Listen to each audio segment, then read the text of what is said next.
I've got grandkids, and one of the really special things in life is being able to be there for them. You know, when Christmas time comes around, Papa's workshop becomes Santa's workshop.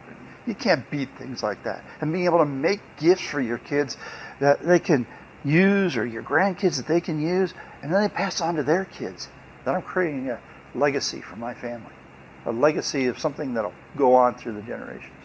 You know, that's one of the things I give thanks to Woodwork 101 for, because Woodwork 101 has taught me how to make things like this rocking horse. You see, the videos go through step by step how to make a wide range of things.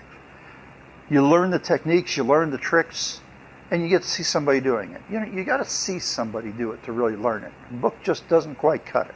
So what's this Woodwork 101? It's a library of online videos that teach you how to make a whole bunch of stuff. I've made presents for my kids, my grandkids, other family members, using their video.